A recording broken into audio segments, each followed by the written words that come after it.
நலமான வாழ்வே நிறைவான பெருஞ்செல்வம்.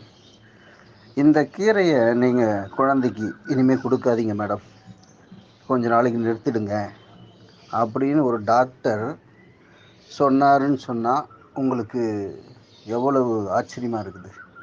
ஆனால் அது உண்மைதாங்க. அப்படி சொன்ன கீரை எந்த கீரை, எதற்காக அந்த டாக்டர் அது மாதிரி சொன்னார்? ஒரு ஆங்கில மருத்துவர், அலோபதி மருத்துவரே அப்படி சொல்கிறார். ஏன் தெரியுங்களா? ஒரு 10-12 வயது குழந்தை உடல் நலக்குறைவால் சிகிச்சைக்கு போகிறாங்க. ட்ரீட்மெண்ட் எடுக்கும்போது டாக்டர் பிளட் செக்கப்லாம் பண்ணிவிட்டு, உங்கள் குழந்தைக்கு தேவைக்கும் அதிகமான அளவில் ரத்தம் இருக்குது, அதனால் இனிமேல் நீங்கள் முருங்கைக்கீரை அடிக்கடி கொடுக்கறத நிறுத்திடுங்க, வாரத்துக்கு ஒரு முறை கொடுத்தா போதும், கொஞ்ச நாளைக்கு அதை கூட கொடுக்க வேணாம் அப்படின்னு சொன்னால் உங்களால் நம்ப முடியுதா?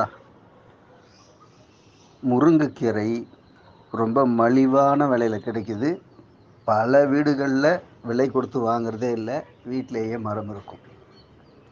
அந்த முருங்கைக்கீரையினால் நமக்கு கிடைக்கக்கூடிய அந்த சக்தியை, தாதுக்கள் பார்த்தீங்கன்னு சொன்னால் ரொம்ப பிரமிச்சு போயிடுவீங்க.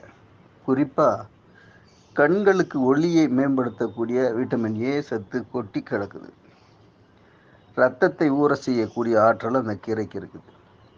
அதே போல் பெண்களுக்கே உரித்தான பல சிக்கல்களுக்கு காரணமாக, குறிப்பாக மெனோபாஸ் காலத்தில் கால்சியம் சத்து பற்றாக்குறைன்னு சொல்லுவாங்க. வயது அதிகமானவர்களுக்கு, பெரும்பாலானவர்களுக்கு அந்த எலும்பில் பலம் குறைஞ்சிருக்கும்.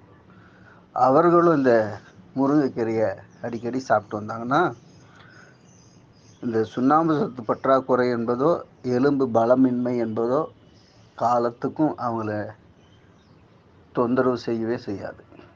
அந்த அளவுக்கு சத்துமிக்க கீரை தான் அந்த முருங்கைக்கீரை. இந்த முருங்கைக்கீரையை பல வகையில் சாப்பிட்றாங்க. பெரும்பாலானவங்க பொரியலாக மட்டும்தான் சாப்பிட்றாங்க. ஆனால் முருங்கைக்கீரையும் மற்ற கீரை போலவே கடைஞ்சி மசித்து சாப்பிடலாம். சத்து தாராளமாக கிடைக்கும், சுவையாகவும் இருக்குன்றது பல பேருக்கும் தெரியல.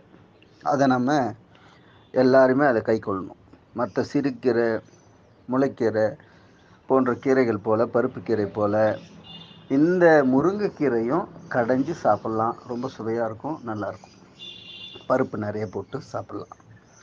சரி, முருங்கைக்கீரையை அடிக்கடி சாப்பிட எனக்கு வாய்ப்பு இல்லை, ஆனால் நான் சாப்பிட்ற விரும்புகிறேன், அந்த முருங்கையின் சத்தை நான் பெற விரும்புகிறேன், அதுக்கு எளிதான வழி ஏதாவது இருக்குதான்னு கேட்டால் அதுக்கும் ஒரு சின்ன வழி இருக்குது. ஒரு கைப்பிடி தளிரான முருங்கை இலையை எடுத்துங்க. ரொம்ப முத்தின இலை வேணாம்.